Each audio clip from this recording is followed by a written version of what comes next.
Yes, Pavitra, we can start.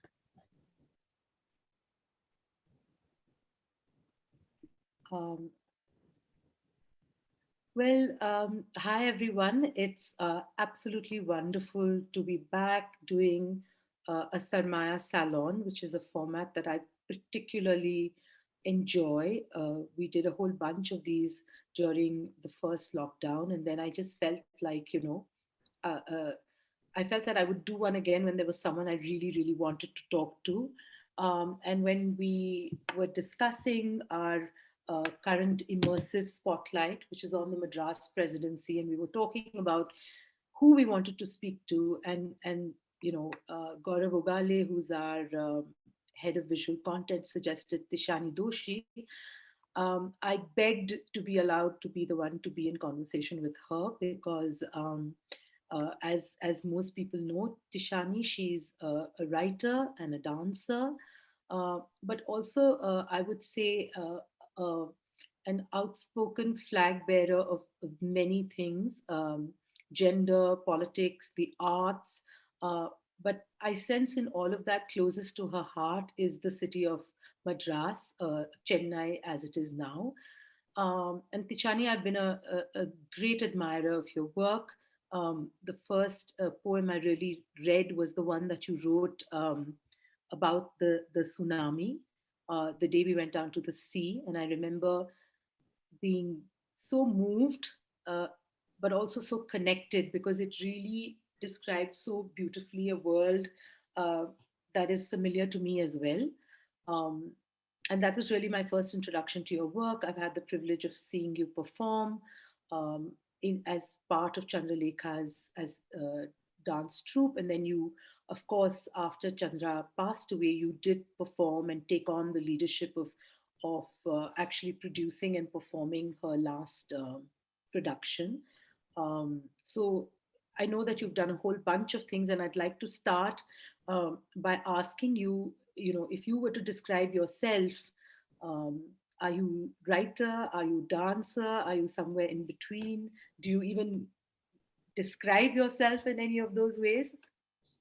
Hi, Pavitra, and hello, everyone. Thank you for coming. I I think that I am somebody who's always defined myself as someone who's searching, and I think that comes from a sense of being always feeling lost or slightly out of place, and so my position is always like trying to understand where are the boundaries, where is the center, where is my place. And so I think, yeah, I think of myself as someone who's seeking and who's open. But I would say that if I had to think of where my beginning of my life as an artist or a creative person was, and it would be with poetry, and everything comes from there. This sense of yeah, just sort of falling in love with language and thinking that this is what I want to do and this is what I want to spend my life doing.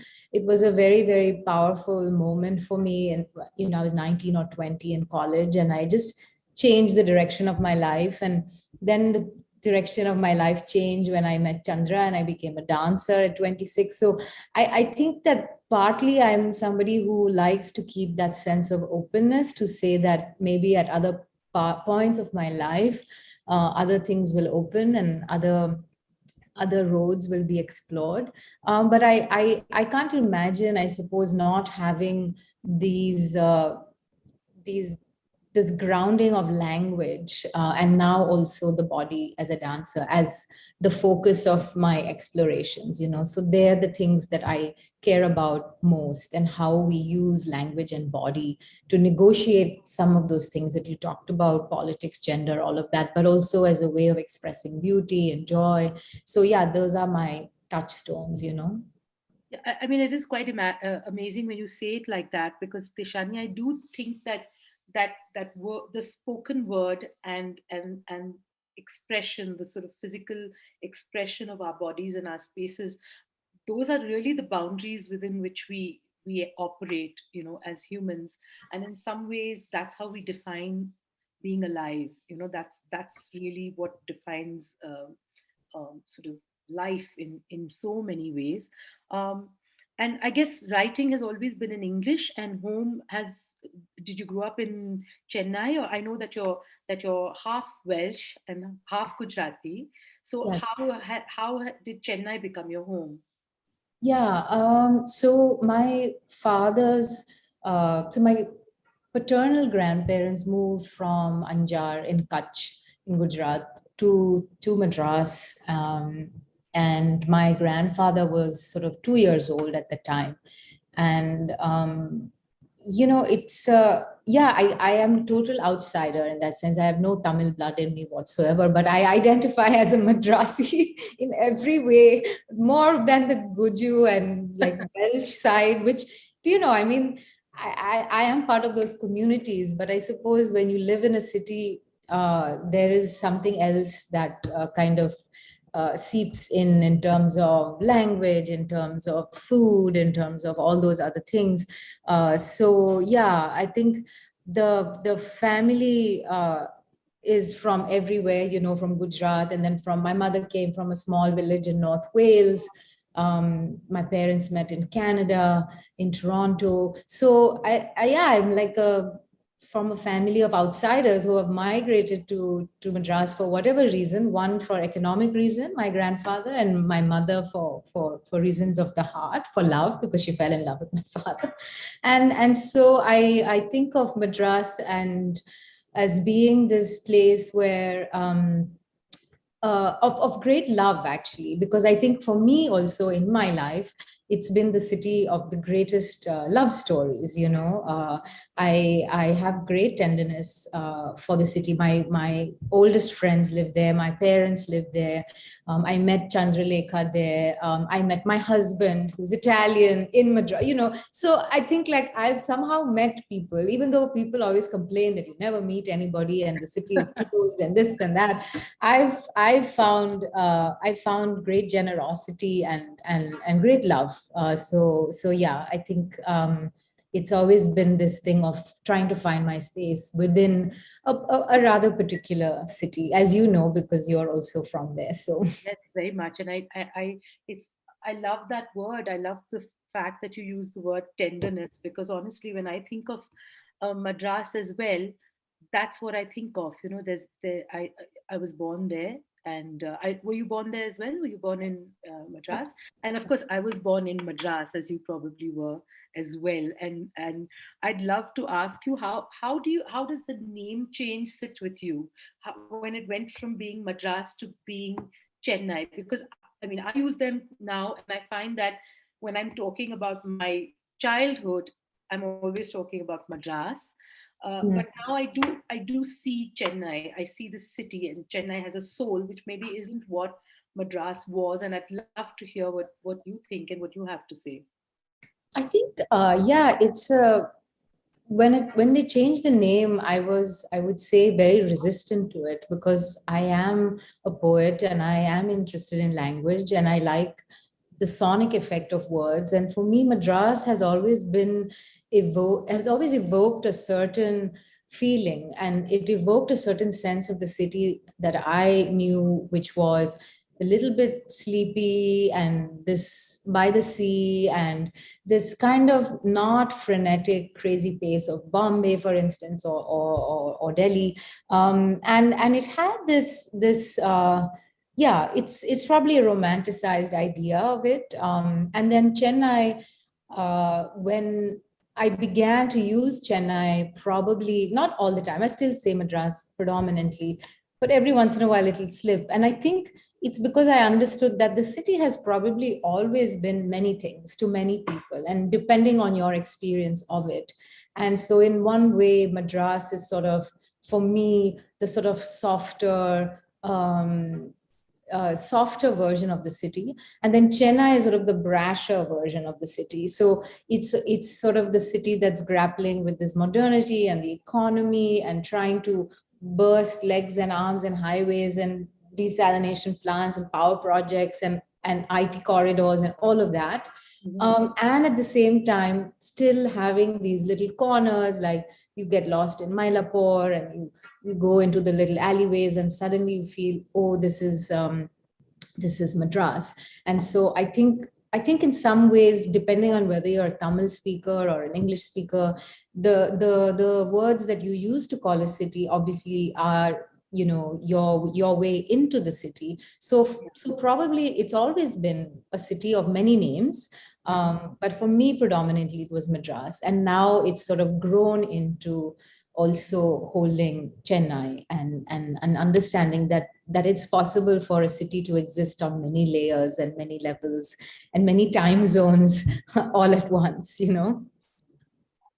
I mean, when we were speaking earlier, you talked about how, for you, your Madras is, of course, uh, emotional and metaphysical in some ways, but there's also a physical geography that you inhabit when you talk about Madras. So talk us through your little piece of the earth, the space that you think that you claim, and where these life experiences, meeting your husband, meeting Sure. Chandra, all of these Yeah. things, where is that geographically? So, I mean, I'd like to draw a line of the movement. So I said we came from Gujarat and Wales. Then the families, the first point of entry was Saukarpet, which was very Marwari Gujarati neighborhood. Then they moved to Kilpok. Then when I was born, my parents moved to Shafi Mohammed Road. This is all like in, a part of Madras, North Madras. And then when I was 14, we moved to Besanagar. And from the top of the house that we lived in, I could see the sea. I could see Mm. it sitting between two buildings. And I can't tell you what that was, this understanding that actually, for me, my whole relationship with the city has to do with the sea.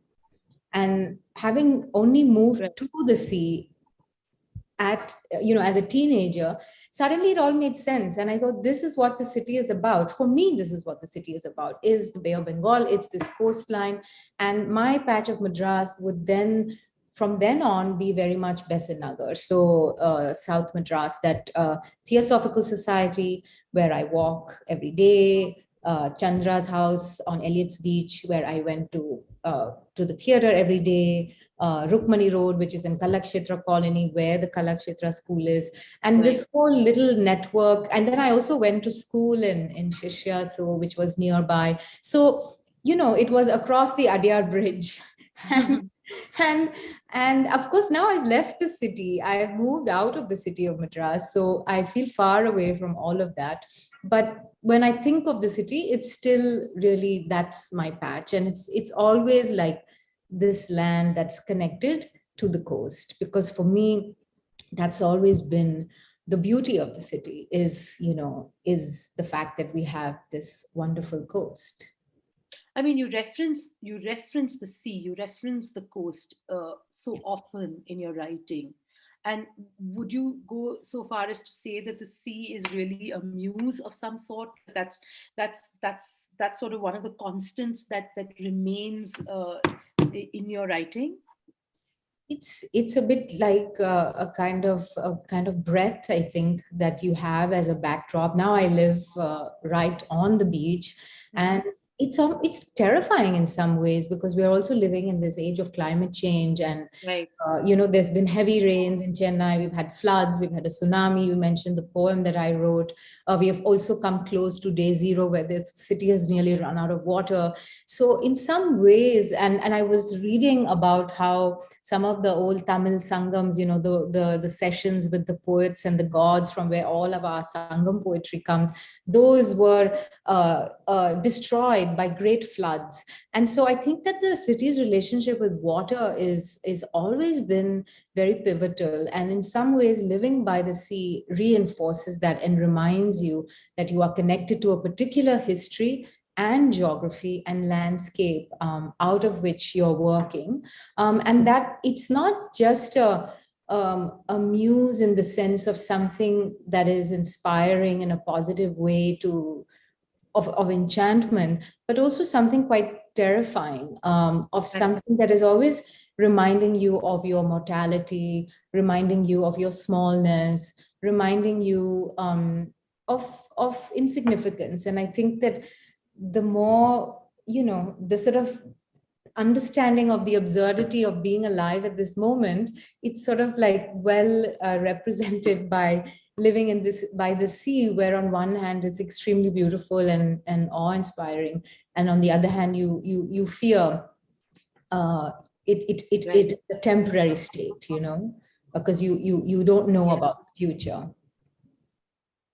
Yeah, I mean it's true. I don't remember the name of the poet, a Turkish poet, who sort of refers to the ocean as the undiminished sea, you know, and talks about how the more you experience of life, the more that you know that there's more. And the metaphor he uses is just the undiminished sea, as he calls it, rushing to the shore. You know, Hmm. so he says that just that action is just so evocative of how little we know, and and to some extent the ignorance is part of the hypnotic effect of the ocean. You know, I've always thought that that's such a powerful thought. Actually, it's so true. You said, you know, you said you identify as Madrasi, or Madrasi as the North Indians call us, those of us who are south Sambar. of India's. Yeah.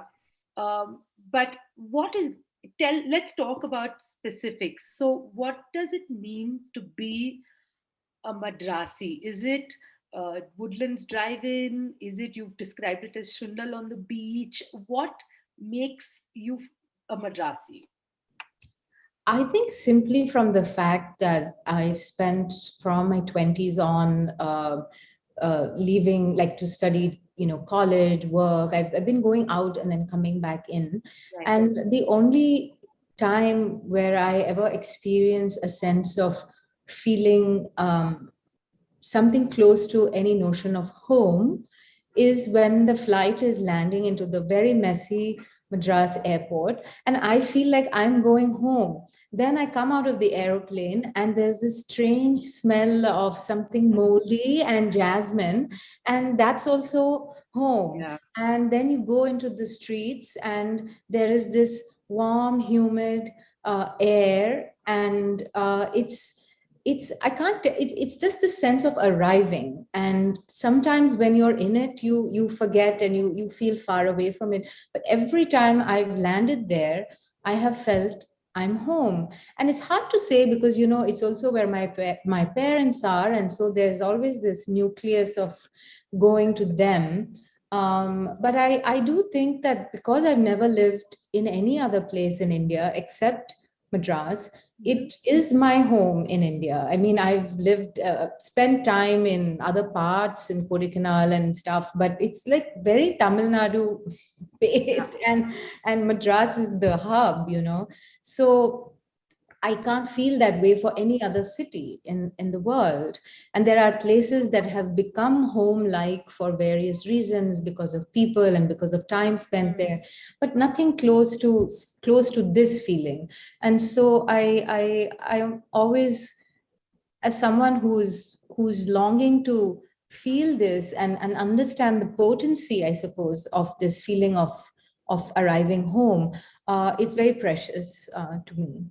But tell me, so you know, there's this feeling that Madras is a boring city, you know, or that there's nothing to do in Madras, and you know, everyone in Chennai goes to sleep at 8 p.m. and rises at dawn. I mean, many of us do. But what is your Chennai? So where would you go? Where are your top five spots that you would go in Chennai? You know, that you think of as quintessential Madras experiences. Yeah, I've become a little reclusive in recent years, so I'm not sure that I'm the best person, and I probably am a little old school in Okay, this. go back. They can be from your past as well. They can be Yeah, you any know, I time in your mean, life. when I was very young, you know, the little basement disco in the Sinduri was the place to be. Yes, I remember that. Yes, yes. And then, of course, in other places. But that was so for me when I think of the sort of night out and going out in Madras, it was this little grotty basement at the bottom of the Sinduri Hotel, and Right. that was like the amazing.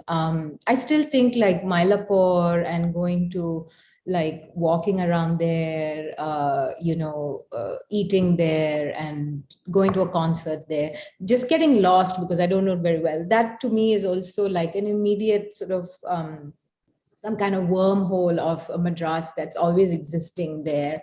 Again, the Theosophical Society for me is this place of it's like an oasis. You walk among all these trees, and then you have this path that goes out to the beach. I think it's quite magical. Marina Beach. Growing up, just going on a Sunday and having that sundal on the beach and having the candy floss and seeing all the people out and a kind of communal feeling, because the truth is that Madras is only fun if you know people. So it's the people you know, because it's the people who bring you into their house that makes Madras. So it's your friends, it's your community that you make. And I think the reason why, and actually I agree when people are confused about Chennai or are not charmed by it, let's say, immediately, because it's not a city that opens up easily. And in its architecture, there is a way of keeping some people out, or it's not like immediately welcoming. It's not like as you land and you immediately. I think Bombay has much more of a feeling of that sense of people coming from everywhere and a sense of openness. I've been to Bombay. I can count the number of times I've been to Bombay, and every time I arrive I'm like, it's so everybody's stories are out there. You can just tap into anything. You can just walk around somewhere. You feel you understand the city just from a small walk around, And I think Madras doesn't allow that for various reasons. And that's in a way why it's almost like it's demanding of you to spend time and do your time, and then the city will slowly open. Here, look at this, look at that. But it's not an immediate thing. I can't think of too many people who've had an immediate reaction. And I think a lot of that is this sense of maybe, privacy or closeness, or just having a sense of not being able to immediately enter into a certain environment. Right. No, I mean, I do understand what you're saying, and I think as much as that can be charming about Madras, I think there's also uh, stories of caste, and especially caste politics in that have really divided the city for years, Yeah. and it seems like um, it's not the sort of superficial divide that you see, or sort of the political rhetoric that you see in some other parts of the country, but it seems like there's a deeper, in some ways, more silent and therefore more deadly divide in the city. Um, would you agree with that? Would you, what do you think? What do you think about that? Absolutely. I mean, this is to do with that. This is the architecture of a city and the openness or the availability of the open spaces. Right. I think, like if you look at Tamil Nadu in general, you have caste walls. You can't, like, they build a wall so that some people can't go into another place. Exactly. The building of separate temples, separate wells, the access. I mean, the whole idea of access, the spaces that are accessible, public spaces that are accessible, these are things that are still very much being fought over. So I think that probably is there, that sense of who gets access, uh, who has these doors open for them. And I think that in some way, Madras has changed in its uh, the sense of the dynamism of the city, because there is a sense that people are more sort of, I guess, we brought up the Das Prakash and stuff. I just think, like, we never had restaurants because people Right. didn't go out. I mean, people from Brahmin families, for instance, did not you wouldn't go out of the house to eat. And so very few places to go.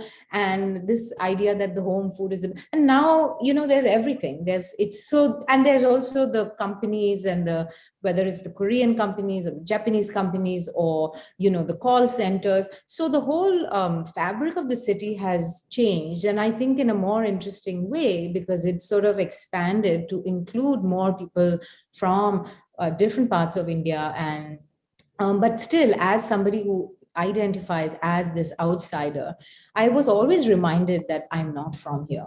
I'm always, and nobody ever thinks that I'm from there.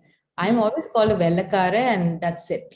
So then when I speak in my Tamil, which is not that great, people are super impressed. And then I think actually it's not impressive because I've lived here my whole life. I should be much better than this. You just don't think that I'm from there. So it's a strange thing. Yeah, it's a strange city that on one hand has this tenderness, this softness, this sense of keeping its own pace. And I think the people who I know there, who are artists who work there, I have huge respect for them. There's this sense of getting on with it. So even whether it's Chandralekha, who decided to make her life there, um, being away from, say, the political centers of Delhi, or where all this negotiation is happening, I think Madras allows you just recede and you do your thing. Or whether it's someone like A.R. Rahman, who is there in the city doing his thing, it's very understated. Like there's not, and I appreciate, and there are so many people, from conservationists to writers to dancers. There's a rich scholarly and cultural life, and the city has that. But again, it's also about these abilities to enter these zones and the access and all of that, which makes it somewhat mysterious, and I think in some ways a little bit keeping people at a distance. Yeah, you mentioned Chandra just now, and I'd love to ask you to tell us a little bit more. Tell us about the relationship with Chandralekha. I mean, she was a friend. She was you learned dance from her. You performed together. It was a long and intense and deep and meaningful friendship between two strong women. Tell us about Chandra, how you met her, how that influenced your dance, and in fact, someone in the audience has asked how, have you been changed by Chandra's philosophy and teachings? Tell us about that. Yeah. I don't know anyone who met Chandra and was not changed by her. She was such a remarkable person, and I've written a lot about this. But for me, aside from the fact of her work as a dancer and a choreography and a choreographer and a writer, and she did so many things. On a human level, she was. Like somebody who had the possibility to transform everything. She walked into the room, it transformed. She had this certain energy. You came into her orbit, and you sat with her. I know I just met so many people who had their lives changed in really about turn directions in a way that I did too.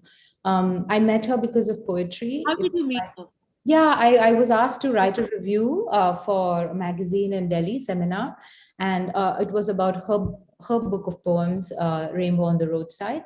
And I wrote the review, and much later, I sort of had been in touch with Sadanand, her light designer and a companion. And he said, oh, if you come to Madras, at the time I was living abroad, come and meet Chandra. Anyway, nothing happened from that. But separately, I moved back to India and I started taking Kalaripayat lessons. And this was at Chandra's place. And it just so happened that she was looking for a dancer. And the teacher who was teaching me Kalari, who worked with her, thought that I could be a good fit. So he said, Chandra wants to meet you. And I said, I was terrified of her because all I knew was this image, she had that white hair and the bindi and the eyes. And she was a little bit, yeah, I was a bit intimidated. And so I sort of went to her gate and I rang the bell and nobody came. And then I ran off. And then the next day, Shadi took me again. And then I met her, and she just said, do you want to come and work with me? She made me do some back bends and whatever in her living room. And she said, you just want to come and work with me? And I said yes. And I didn't know what the terms were or what that would involve. I had no idea. But I was also at a point in my life where I wanted to write. I was writing, but I had just moved back to Madras after being away for 8 years. And in other words, a bit clueless, finding some kind of, try to find some center, and that was my center for the next almost 15 years, even after she So you died. just started dancing. I mean, so people have assumed that you have a background in Bharatanatyam, or that there was another dance tradition, that a classical dance tradition that you were trained in, and then you sort of evolved. But that's not the case. That's not true. No, I mean, I did a little bit of dance growing up, but I had a Bengali teacher, Mrs. Sen, where I did a little bit of Kathak, a little bit of Bharatanatyam, a little bit of Manipuri. It was just like, a fun thing that I did. And then I gave it up to think that I could become a tennis star. That didn't go well, but anyway. And then I left. I mean, so I didn't come from a tradition of dance, but I did pick up yoga. When I was a teenager. And I think yoga was something, if I had to say, I have a form that I work from, a body, of sort of physical practice, it would be yoga. And then, of course, I was doing this Kalaripite. So actually, Chandra always called me her non-dancer. And Wow. she was very pleased about announcing that I was a non-dancer. And I think she had worked predominantly with, Bharatanatyam dancers, but also yoga practitioners and Kalaripayat artists. But she thought it was very interesting for somebody to arrive with a blank slate. Because she said, when you learn Bharatanatyam for so many years, you learn to sit, stand, walk a certain way. And then she was trying to move Right. away from that. So how do you then unlearn that before you go? So for her, this was like, I was just there and willing to show up, and I had the possibility to do things with my body, and I had some things I couldn't do. So she quickly understood what I could do and what I couldn't do, because I didn't have that classical background. So if she would be doing some mudras and stuff, I would not be able to catch it like a Bharatanatyam dancer would. But then she saw, oh, but you can do things with your lower back. So let's use that. So it was really this wonderful experience. Wow. But I think outside of the dance theater, which was very profound for me, and to be part of this work, which was her last production, Sharira, was the conversations we had outside of that, in her home, meeting people. She had terrific friendships, and to be a part of her life meant to be a part of these friendships and to sit and to listen. And I was very struck by the idea of what it meant to be an artist. And she, in a way, showed me that it was about choosing a certain path and making it in your own way. And I think for me, that was the, yeah, I mean, she could also be difficult. So it always, I don't want to romanticize. She could be, she demanded a lot of you, a kind of excellence. And then I think you're grateful for that, Right. that demand, because then Right. you are part of this thing, which I think she was, she created this really exquisite, beautiful body of work, which is her vision, completely original, and which is still speaking to people in many ways. And so I think, yeah, it was very much a sense of having traveled around the world only to come back home and to meet somebody, this woman who had lived in many ways a non-traditional life, who is then going to say, okay, are you ready to change your life? And there were 50 years between us, and she was my best friend, she was my teacher. I spent every day there. So that was my life, and I was very happy to have it. It was really a sense while I was living it of feeling that this is an extraordinary thing. And I knew it while it was Doing her work, happening. Did it change your work, Tishani? How did it impact the poetry and the writing? In every way, I mean, in every way, completely. I think that sense of what it means to be a writer, again, the sense of discipline, showing up, do you know, asking of yourself a certain level of difficulty. I think before I was more of the sense that it would just happen. I'll just do this work. It will just come together. And this was really about forming a practice. This, we had mentioned when we were talking earlier, this sense of riyaz or sadhana. What does it mean to say that you want to be a writer? What does it mean to say you want to be a dancer? Is it a hobby? Because everybody else seems to think it is. Right. If it's not a hobby, then how are you changing your life? And I think in many ways that was what I took this kind of seriousness, uh, but also because Chandra was such a Right. joyful character, it was never so like just serious. It was like this sense of also Mhm. wonder which she had every day of her life. And I thought, when Wow. i when I grow up, I want to be like this. I want to have amazement Yeah. as part of my emotional palette in a way of reacting to the world. I want to feel so excited, even if I'm 73, that the hibiscus is blooming in this way, or that I want to stay up all night to watch a flower bloom. And she did all these things.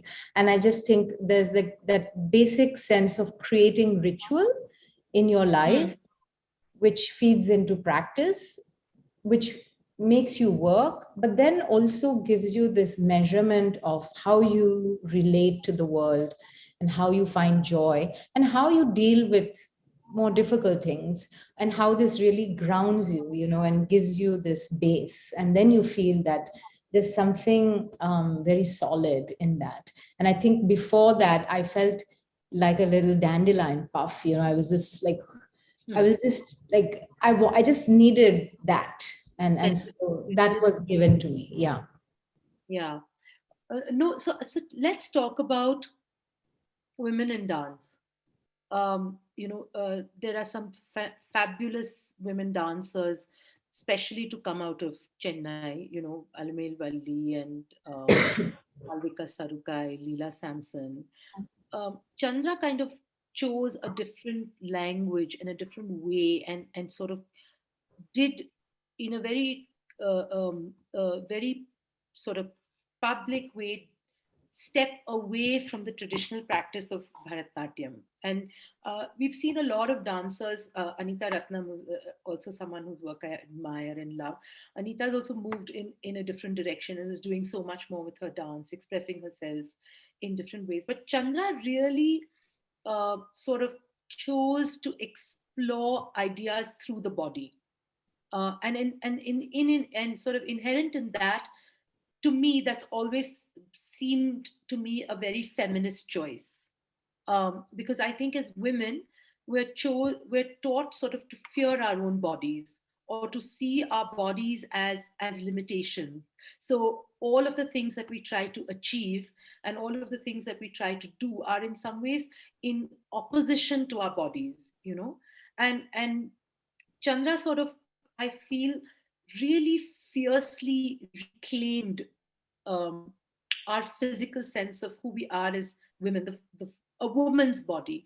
Tell me about that. Tell me about what you think about women who dance, women who compose and create, and how that's important.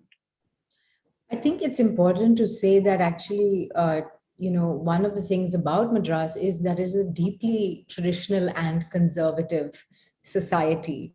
And Right. so, it's a very long answer. I'm not the person who's an expert in Bharatnatyam, but I will say that Bharatnatyam in many ways has served to enforce those hierarchies in many ways, Right. Right. and to kind of trap the body in some ways into certain structures and certain, this is how you present, this is the notion of beauty, this is how you.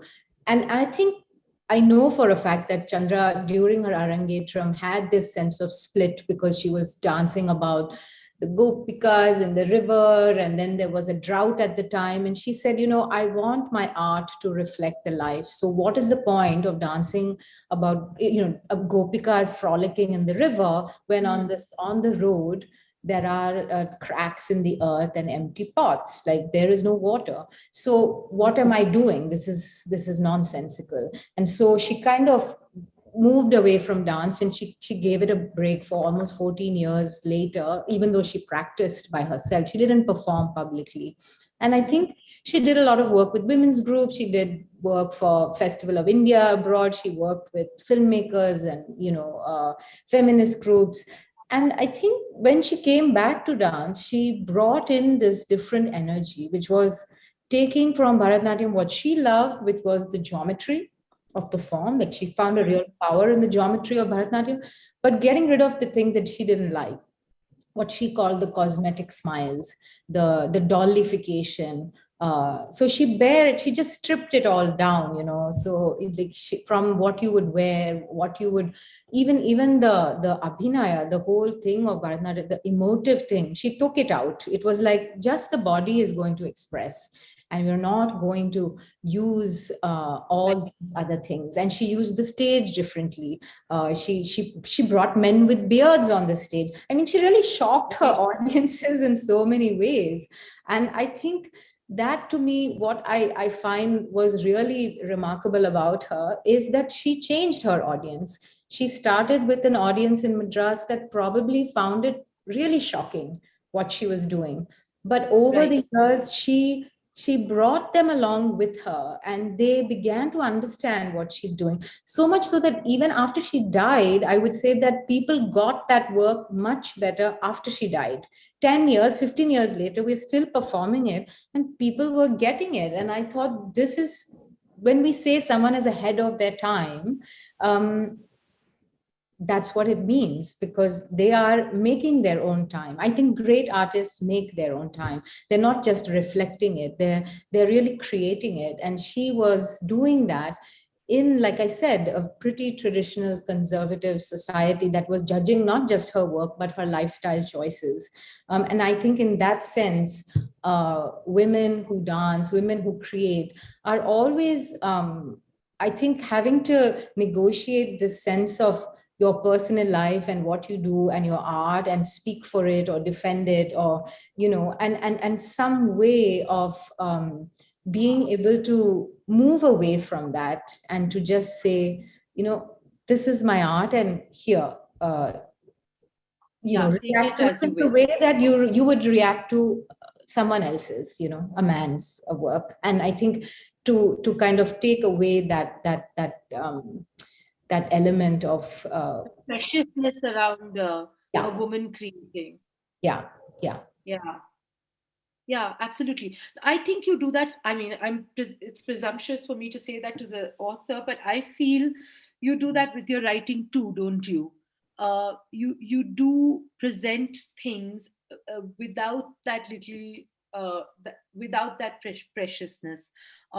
Even when you write about difficult things. I mean, I there's that. I think you wrote a poem called Sweet 16, or it's called 16, or when you talk about going from that how one word on a beach in the evening can move you from being child to yeah, whore, really. yeah, yeah. And I feel that in your work you do that as well. You kind of strip it away of some of this, the overtly cute. I mean, uh, I think it's about five. Yeah, it was a short essay, that piece I think you're talking about. But yeah, I think it's about just feeling that, I suppose, trying to be able to reach into tradition, which gives us so much, so many wonderful ideas, so right. many great concepts, and then trying to understand what it means to be contemporary, and trying to be as truthful as you can in the process. And I think that's, again, something that I took from Chandra, because if you look at her work, it's like looking at the sculpture of a temple, or looking at a yantra, or some kind of mandala, or like, she was very steeped in ideas of tantra, and she had been to every single place in India, and there was this sense of what how do you make your own language if you're going to move away from it, but not in a way that's going to copy, or not in a way that's going to be Western, or just I'll take a bit of this and a bit of that and call it new, but in a really deep way, felt in the body, felt in research, and saying, how do we make this new in a way that it's powerful, in a way that it speaks to the experiences that we live in, whether it's environment, whether it's gender, whether it's politics. How can we make art that that is not just some kind of propaganda, or not just a repetitive, not just something repetitive, but something that is actually trying to make a crack, Right. and to in that space create some sense of a way for audience to come close to you, and for there to be transformation, because after all, why do we go to art? We Right. want to feel some sense of change, some sense of movement. Is that why you write? Yes. I write for many reasons. I think I write because I feel I have to. I believe that it's not really a choice. It's not, I don't think it's a logical choice, certainly. You don't think, yeah, this really makes sense to be a writer. It's quite a it's quite a hard and uncertain path. But I think why I go, not as a maker of art, but why I go to art, whether it's to painting or whether it's to film or dance or anything, particularly books, is to feel some kind of change within myself, to feel like there's a possibility of transformation, to feel that this emotional universe, or this sort of feeling that I have, can suddenly be altered. Why, while watching a dancer, do you suddenly go from feeling I don't know, bored, to feeling astonished? How does that happen? It's so mysterious, and we don't know why we are moved by things, but this is the access that we have, which is again that sense of magic. Yeah. No, it's true. It's true. I think um, for me personally, dance is what transports me.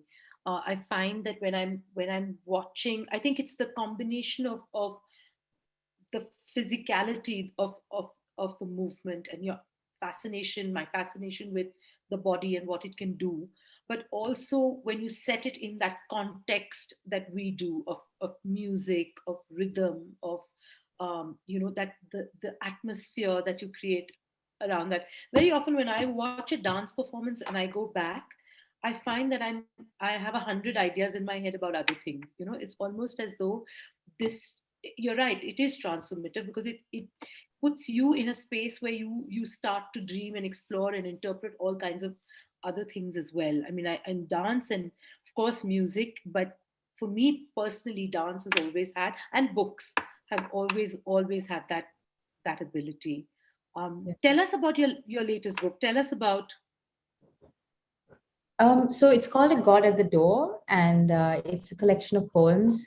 And I wrote it predominantly during lockdown last year. I was sort of in various stages of lockdown here in Abu Dhabi and then in India. Right. And I was really feeling what it means to have this disembodied experience. So, not to have the body out in the world, moving about, doing things freely, but doing things through the screen, and doing my classes through screen, teaching through the screen, and talking to friends through the screen, and spending so much time indoors, and then uh, almost a sense of trying to grapple with the onslaught of daily bad news, which Yeah. seems to get worse and worse. And then really, I think it's the investigations of trying to find those places and those areas of resistance and beauty and joy through poetry, a lot of the poems respond to news items, and it's a way of also saying, well, how can you combat the language of news with the language of poetry? Mm-hmm. Uh, can we look at things differently? And so, yeah, they're poems that just came in a great rush in some senses. And I think throughout it all, I was thinking about what can we call holy anymore, and this idea of ourselves as holding some possibilities of divinity, ourselves as pilgrims, that we must come back to ourselves and our bodies in Mm-hmm. order to now go back into the world as we are doing now. How do we emerge from this collectively? How do we survive this when so much has been changed, and so much loss has happened?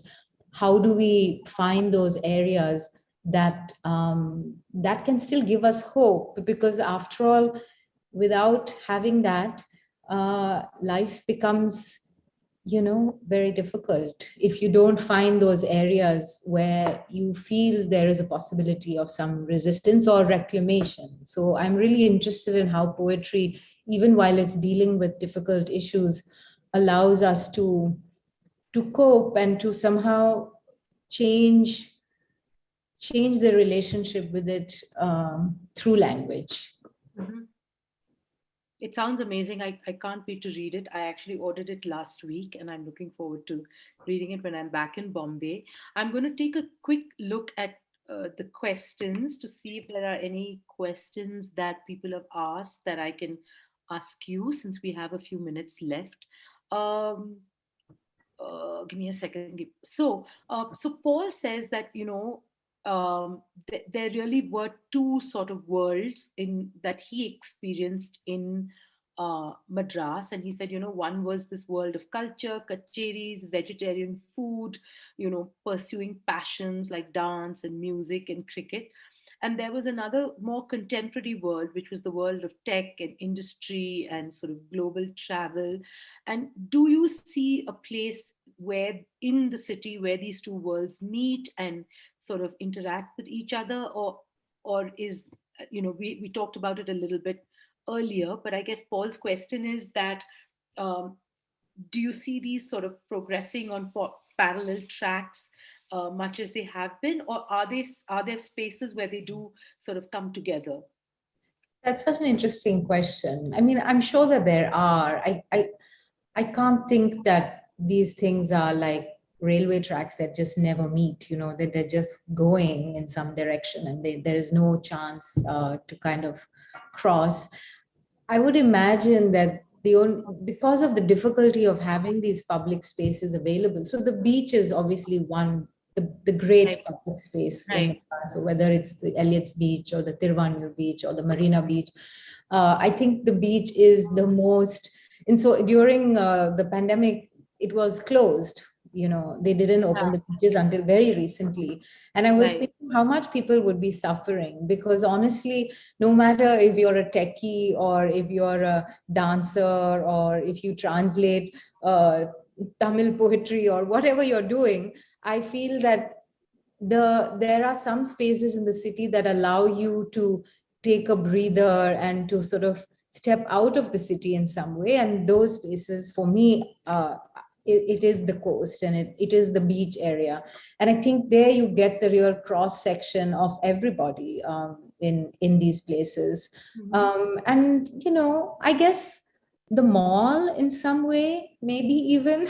I'm not a big mall person, but whenever I've been, I've really been interesting. Like, it's really interesting to people watch and to see the people going to the cinemas and to the shops and walking around, and you really feel like this is a huge cross section of people, and their stories could be anything, so you could just stand there and watch. So I do think that there are those spaces, but yeah, it's maybe not so immediately apparent. Yeah, and I think all of these uh, in cities sometimes they're not apparent on the surface. You sort of see them after they've happened. You see that confluence a few years down the road when you look back and you say, oh, okay, that was the moment when these worlds came together. But it'll be interesting to see how that happens. Thank you so much, Tishani. It's been wonderful to talk to you and talk to you about a range of different things. And I wish we had more time, because actually there's so many more questions and things that I want to say and ask you as well. But as you said, you're going off after a long time to your first sort of physical dance perform. You're going to go and watch a dance performance. So definitely don't want to keep you from that.